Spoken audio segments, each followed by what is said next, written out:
The doctor looked at me and said my time was running out. I went home expecting comfort from my own son. Instead, he slid property papers across the table. If you're new to my channel, please subscribe and tell me where you're watching from. My name is Eleanor.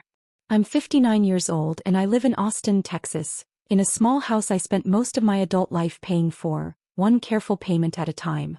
I'm a mother to one son, the same son I raised with patience, discipline, and the belief that family should always come before convenience.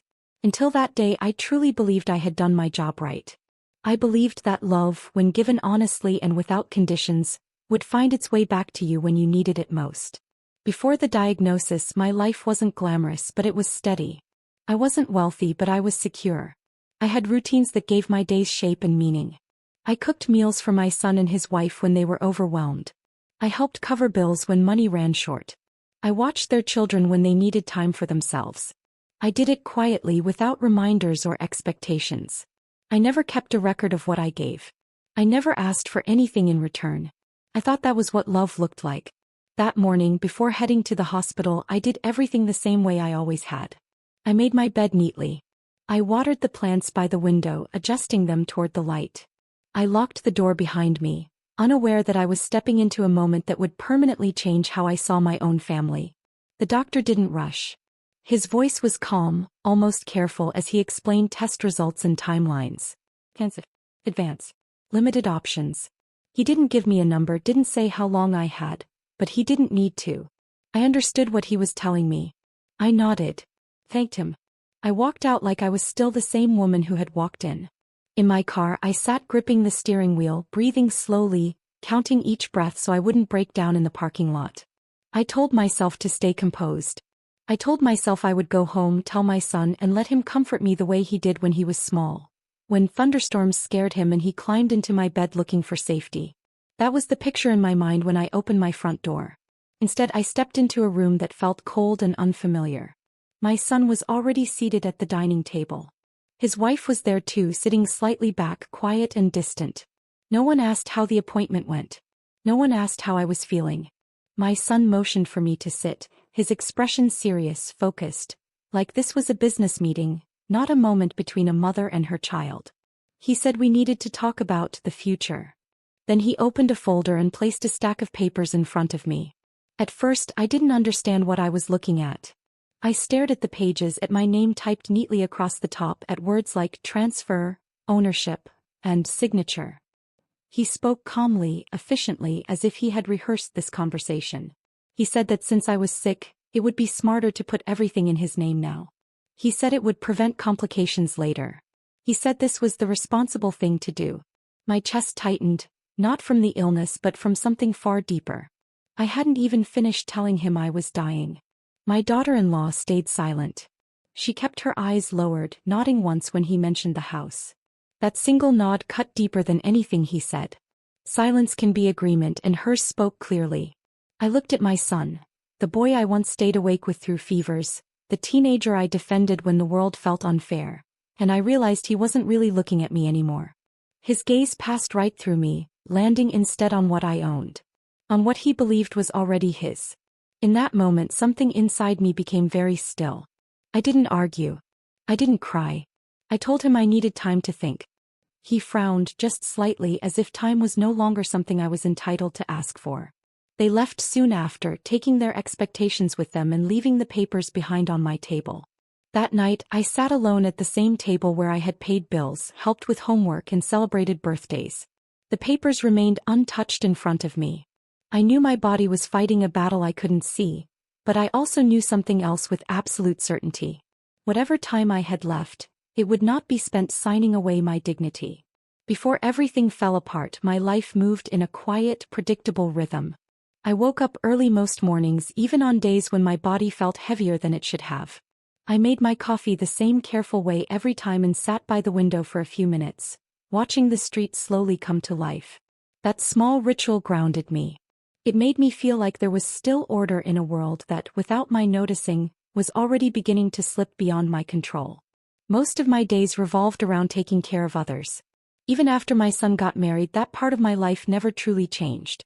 He lived close enough that I was always the first person he called when something went wrong. A bill arrived sooner than expected. The car broke down. Childcare fell through at the last minute. I was always there. I told myself that was simply what mothers did, especially mothers who were still able to help. I helped financially far more than I ever admitted out loud. I paid portions of their rent during difficult months. I covered medical co-pays for the children without hesitation. I dipped into my savings quietly, telling myself it was temporary, that family mattered more than money ever could. Each time my son promised it was just until things improved. Each time I chose to believe him. Physically, I had been tired long before the diagnosis ever arrived. Doctor visits had become a familiar part of my routine. Tests. Follow-ups. Waiting rooms filled with people pretending not to be afraid. I went to those appointments alone. I didn't want to burden anyone with my worries. When my son asked how I was doing, it was usually in a rushed phone call, his attention divided. I learned to say, "I'm fine," even when I wasn't. There were small moments that should have warned me. Conversations where I was interrupted mid-sentence as if my thoughts no longer mattered. Family plans made without checking if I was available. Casual jokes about my house being too big for one person, delivered with a smile that didn't quite reach the eyes. At the time I brushed them aside. I told myself I was being overly sensitive. I told myself love didn't need constant reassurance. When I visited my son's home, I began to notice how my role had quietly shifted. I was no longer treated as a guest. I was help. I cooked meals, cleaned up afterward, watched the children while my son and his wife rested. Gratitude was assumed, not spoken. When I left, no one walked me to the door. No one asked if I made it home safely. So I held on to hope. I believed that when something truly serious happened, when I genuinely needed them, everything would change. That belief carried me into the hospital without fear. It made me think that a diagnosis, as frightening as it was, would draw us closer instead of pushing us apart. I didn't know then that the foundation I had built my life on, family loyalty, sacrifice, unconditional love, was already cracked. I didn't know that the role I had slowly been pushed into was no longer mother. It was asset. And the moment I stopped being useful in the way they wanted, everything else I had given would be quietly forgotten. I chose a quiet afternoon to tell my son. I didn't want distractions. I didn't want his phone buzzing or children running through the house, turning something serious into background noise. I asked him to come over alone. He arrived later than he promised, offering a quick apology while already glancing at his watch. I told myself not to take it personally. I told myself this conversation would stop time for him the way it had stopped it for me. We sat at the dining table, the same table where I had once helped him with homework, corrected spelling mistakes, and waited patiently while he figured things out. I folded my hands together because they wouldn't stop shaking. My voice sounded distant to my own ears as I told him what the doctor had said. I kept it simple. Advance. Treatment options uncertain.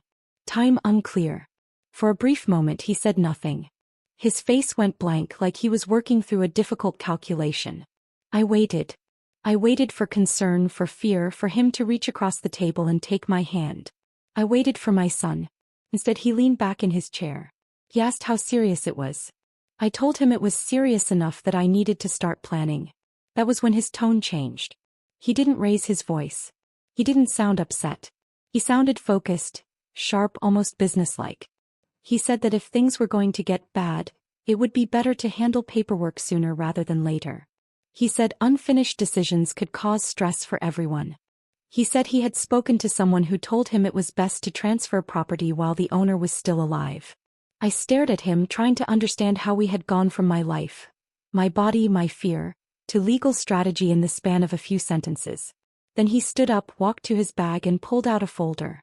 He placed it on the table between us and slid it forward, slow and deliberate. "Mom," he said, "this is just practical." The word echoed in my head. Practical. As if this wasn't about me facing the end of my life, but about him securing control. He began explaining each document carefully, pointing to places where I would need to sign. He talked about taxes, about avoiding disputes, about protecting the family. That was when I understood something painful and unmistakable.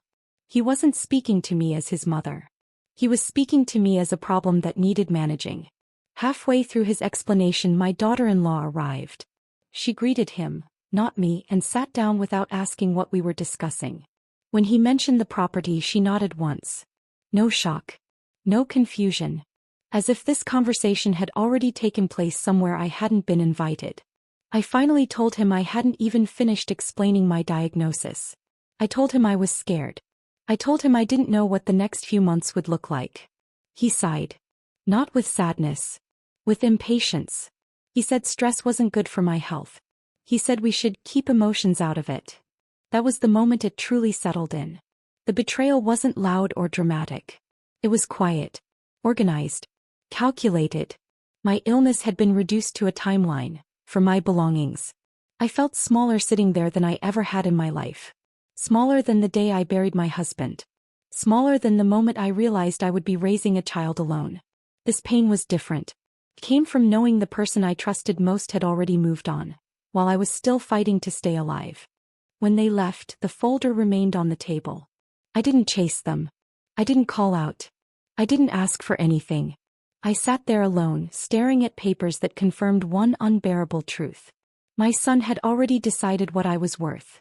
After they left, the house felt heavier than it ever had. The silence wasn't calming. It pressed against me, filling every room with what had just happened.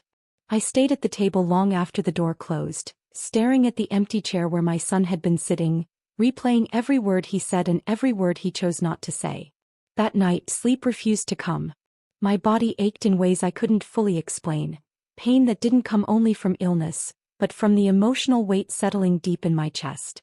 I lay awake asking myself the same question over and over. How could I raise someone with love, patience, and sacrifice and still end up here, alone, reduced to paperwork, treated like a transaction instead of a person? In the days that followed, the reality of my diagnosis settled in more deeply. There were follow-up appointments, scans, quiet conversations with nurses who spoke gently but carefully, as if they were afraid of saying the wrong thing. I drove myself to every appointment.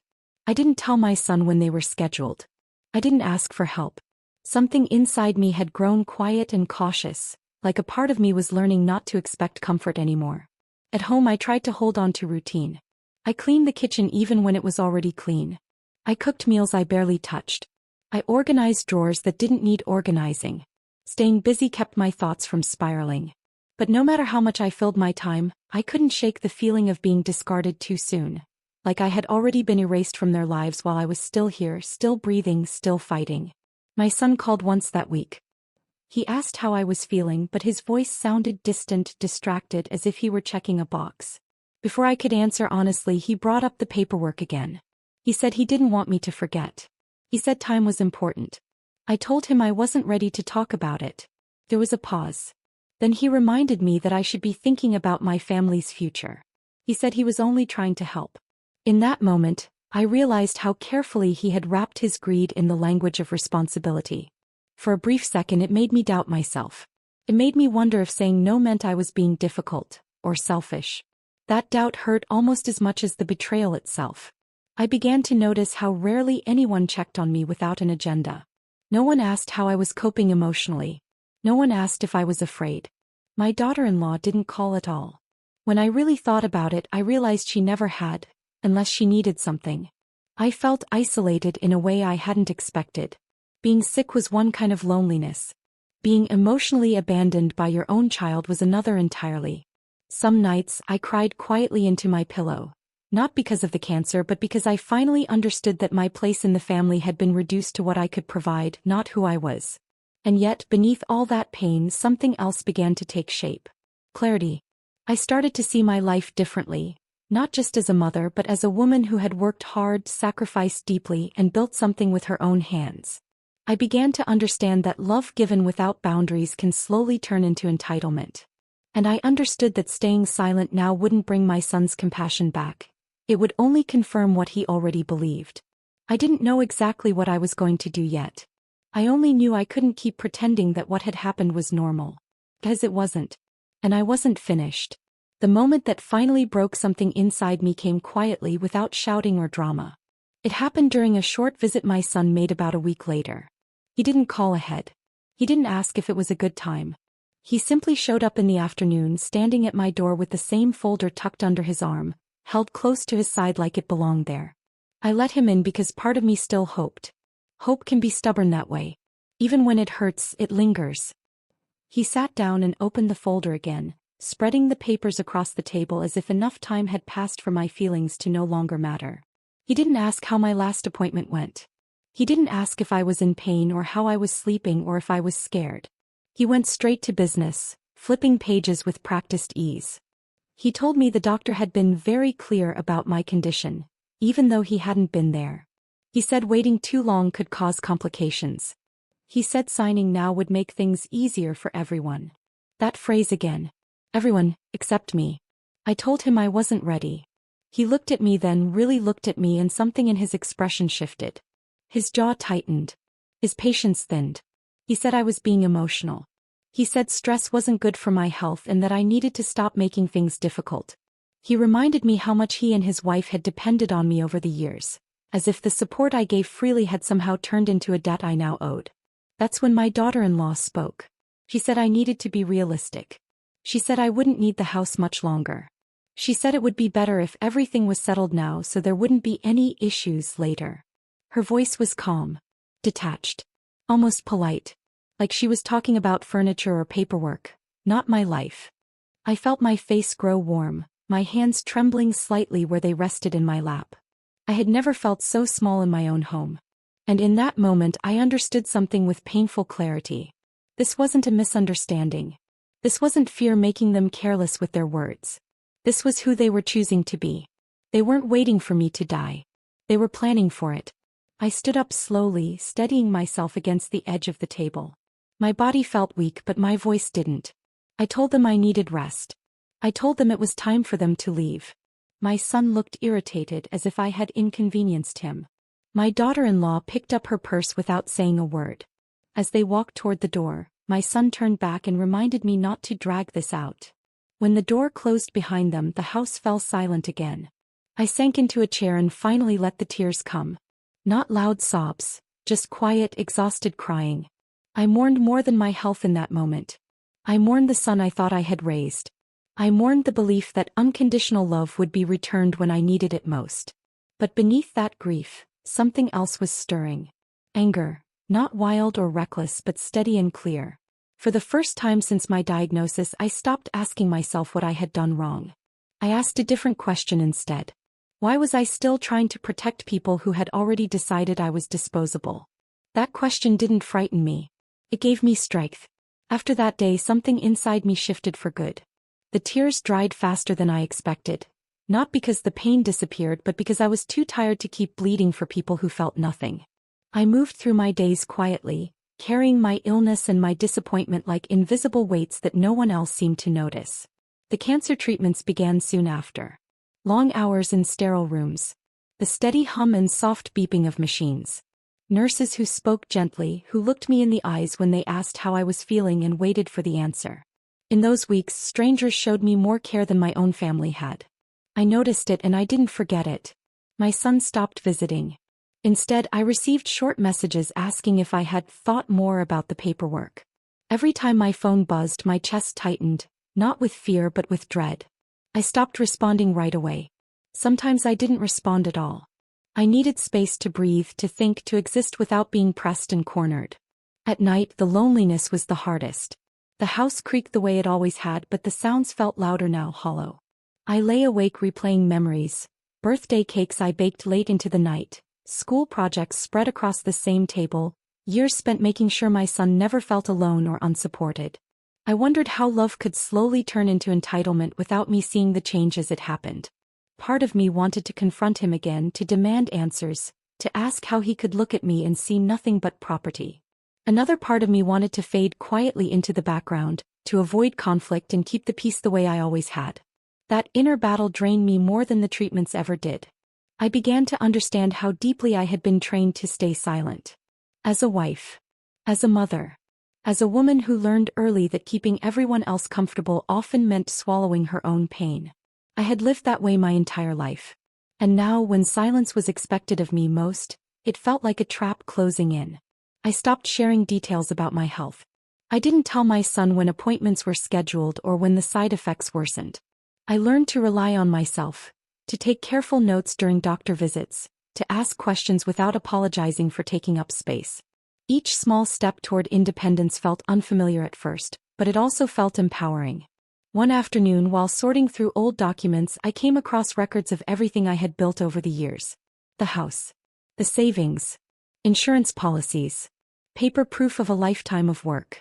In that moment, something became clear. These weren't just assets. They were evidence of my labor, my choices, my resilience. Decades of effort carried quietly without praise or recognition. I wasn't powerless. I had simply been treated that way.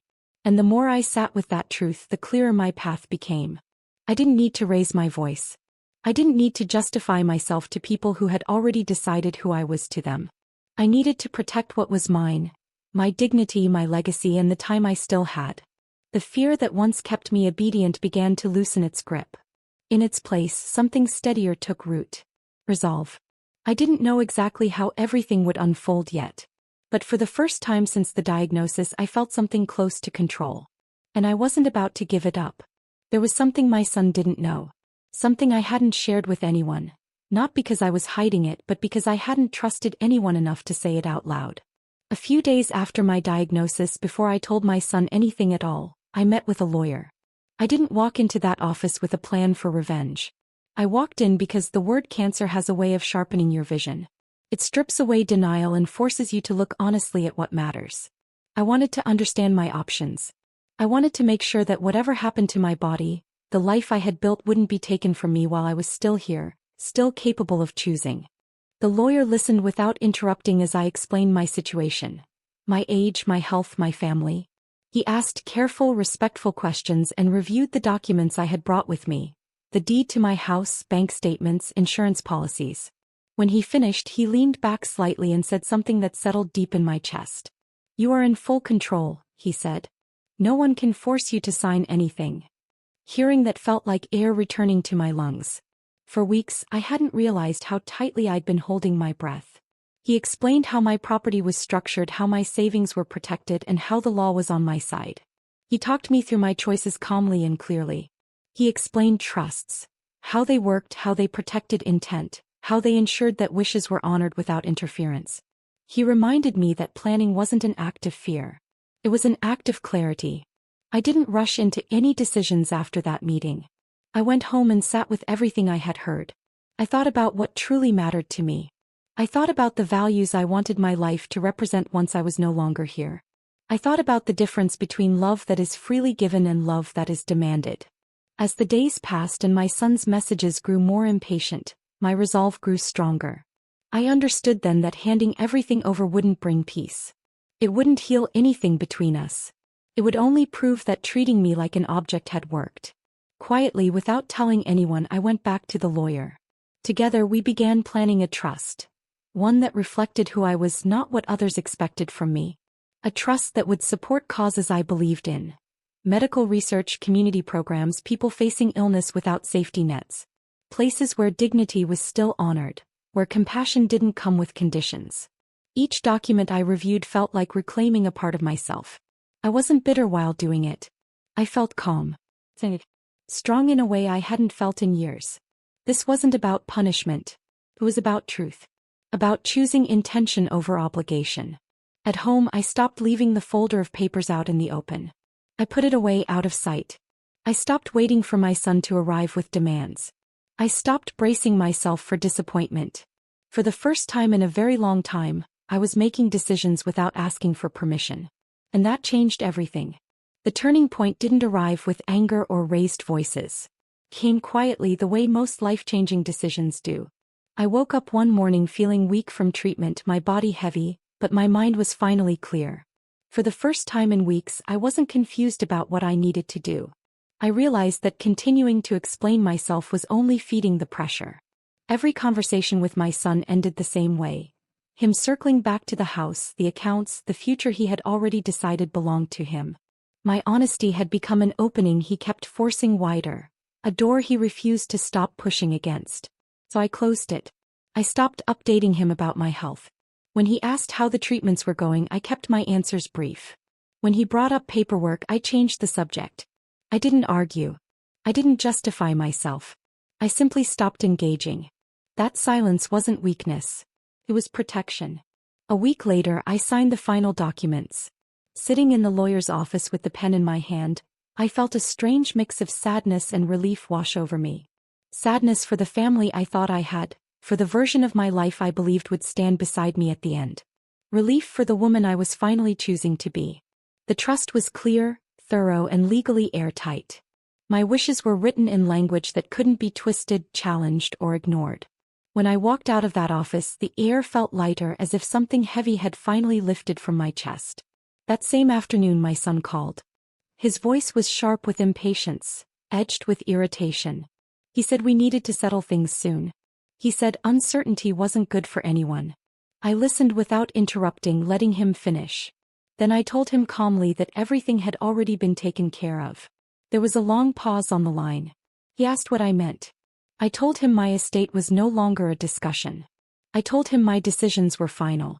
I told him I would not be signing any property papers for him, now or ever.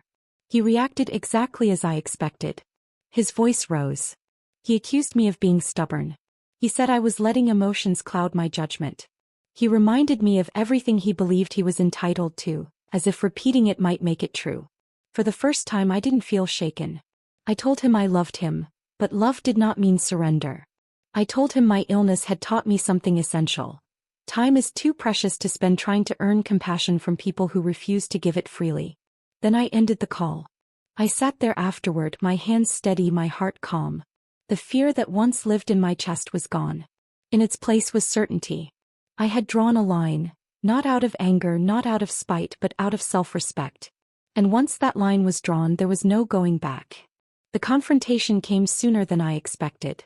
One afternoon, my son pulled into my driveway without warning, his car stopping with urgency instead of patience. I saw the tension in his shoulders through the window before he even knocked. This time my daughter-in-law was with him. I opened the door calmly. I didn't step aside or invite them in right away. That small pause unsettled him more than words ever could. He launched into it immediately. He said I was being unreasonable. He said he had spoken to people who told him I was making a mistake. He accused me of shutting him out when he was only trying to help. His words spilled over one another, rushed and sharp, as if pressure alone might still force me to give in. I let him speak until he had nothing left to say. Then I asked them both to sit. My voice didn't shake.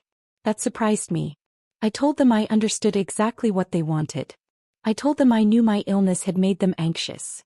Not about losing me, but about losing control over what I owned. I didn't raise my voice. I didn't accuse. I stated facts calmly, the same way the doctor had done weeks earlier when he told me the truth about my body. My daughter-in-law lowered her eyes. My son's jaw tightened. I told them I had met with a lawyer long before they ever brought paperwork into my home. I told them every asset, every account, every legal detail was already protected. I explained that I had created a trust, and that its terms were final. He cut in, insisting he was my only child, that everything should naturally belong to him. That was when I said the words that changed the air in the room. I told him inheritance is not a reward for blood. It's a reflection of character. Silence fell between us. I explained why I made my decision. I told him that in my most vulnerable moment, I had been treated like a deadline instead of a person. That no one asked me what I needed, only what I would leave behind. I told him his actions had answered questions I never wanted to ask. I watched his anger shift into panic. He demanded details. He asked where the money would go. He asked if there was any way to undo it. I told him no. I told him this wasn't revenge. It was consequence. I reminded him that everything I owned had been built by my hands, my years, my sacrifices. And I told him that if he had chosen compassion instead of calculation, this conversation would have ended very differently. They didn't stay long after that. There was no apology. No understanding. Just the sound of the door closing behind them, heavy and final. I stood there for a moment, listening to the quiet return to my home. For the first time since my diagnosis, something settled inside me. Peace. The consequences didn't arrive all at once. They unfolded slowly, the way truth often does. Quietly at first, then unmistakably once it could no longer be ignored. After that day my son stopped calling. At first the silence felt familiar, almost expected. But this time it didn't sting the way it once would have. I wasn't waiting anymore. I wasn't checking my phone with hope tightening my chest. I had already accepted the choice he was making, even if he never said it out loud. Within a week, a message came from a distant relative asking if everything was all right. Then another followed. Word had traveled, not the full story but enough to cast shadows. My son had begun telling people I was confused, that I was sick and not thinking clearly, that I had been influenced. I didn't respond. Not once. Instead, I let the truth speak for itself. My lawyer handled everything. Any attempt to question my decisions was met with clear documentation, evaluations, and carefully recorded timelines. There was no ambiguity to exploit. No weakness to push against. The trust was valid. My mental capacity was fully documented. Every safeguard was firmly in place. That was when the panic truly began for them. I heard later through others that my son had assumed the house was already his. That he and his wife had made plans. They had talked about renovations, about rearranging rooms, about moving closer once everything was settled. Nothing had been settled in their favor. The shift in power was unmistakable. For the first time in our relationship, my son couldn't pressure me into changing my mind. He couldn't guilt me. He couldn't wait me out. The illness he believed would weaken me had done the opposite. It had stripped away my fear. I turned my focus inward where it belonged. I focused on my health. On days when treatment left me exhausted, I rested without apology. On better days, I walked through my neighborhood, letting the sun warm my face, reminding myself that I was still here. Still present. Still in control. There were moments of sadness, of course. A mother doesn't stop loving her child simply because she finally sees him clearly. But love no longer meant endless sacrifice. It no longer meant erasing myself. Love, I learned, could exist alongside boundaries. Alongside self-respect. People began treating me differently too. With more care. More attention. Not because I was sick, but because I had stopped shrinking to keep others comfortable. And in that quiet shift, I understood something that changed everything. I hadn't lost my family. I had lost the illusion that they would protect me. And in exchange, I had gained something far more valuable. Myself. Victory didn't come with applause or dramatic apologies. It arrived quietly, settling into my life the way real strength does. Without noise, without spectacle, but with certainty. As the weeks passed, I felt a shift, not only in how others treated me but in how I carried myself. I no longer felt the need to explain my choices or soften my boundaries to make them easier for others to accept. The trust was finalized, secure, and beyond challenge. My lawyer confirmed everything was in order. My wishes were protected. My legacy was no longer something anyone else could reinterpret or claim. Eventually, my son reached out again. His message was short and careful, as if every word had been measured. He asked how I was doing. There was no mention of the house. No mention of the trust. Just concern, arriving late, shaped more by necessity than by love. I replied politely and briefly. I didn't reopen doors that had already been closed for good reason. What surprised me most was the peace. I focused on my treatment and my recovery, taking each day as it came. Some days were heavier than others. Some mornings I woke up already exhausted. But I faced each one knowing that whatever happened next would happen on my terms. That knowledge didn't erase the pain, but it made it easier to carry. I began doing small things just for myself. Reading in the evenings without checking the time. Sitting outside with my coffee and letting it cool instead of rushing through it. Saying no without guilt or explanation. I had spent so many years giving that I had forgotten what it felt like to choose myself. And how powerful that choice could be. People around me noticed the change. Friends checked in more often.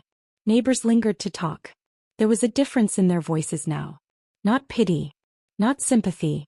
But respect. Later, I learned that my son struggled with the consequences of his assumptions. Plans he had quietly made unraveled. Expectations he had counted on disappeared. He was forced to confront a truth he had never wanted to face. That entitlement doesn't create ownership and blood alone doesn't guarantee reward. I didn't feel satisfaction in his disappointment. I felt relief. Because my victory was never about watching him lose.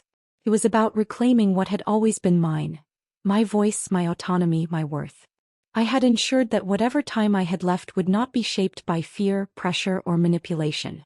One afternoon, I stood alone in my living room, sunlight spilling across the floor, warming the walls I had paid for and protected.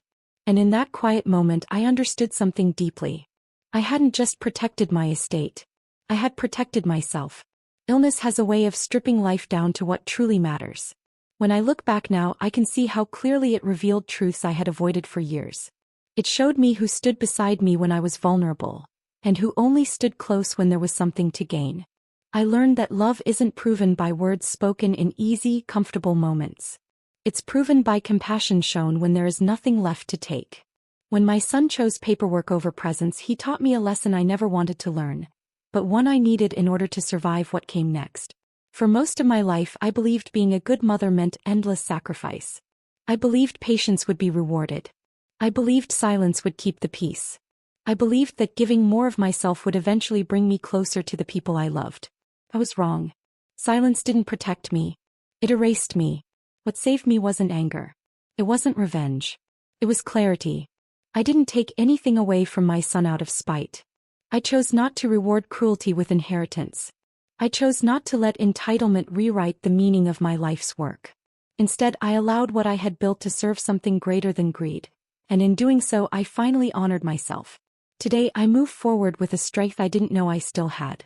I don't know how much time I have left, but I know exactly how I will live it. With boundaries. With dignity. With the quiet confidence of a woman who refused to be reduced to her possessions or her prognosis. If there is one thing I want my story to leave behind, it is this. Age does not make us weak. Illness does not make us powerless. And being a mother does not mean surrendering your worth. I am still here. I am still choosing. And I am at peace because in the end I did not lose my family. I found myself. If this story touched your heart, remember this. Strength doesn't fade with age, and dignity is never something you owe anyone. Thank you for listening. If you've been through something similar, you're not alone. I'll see you in the next story.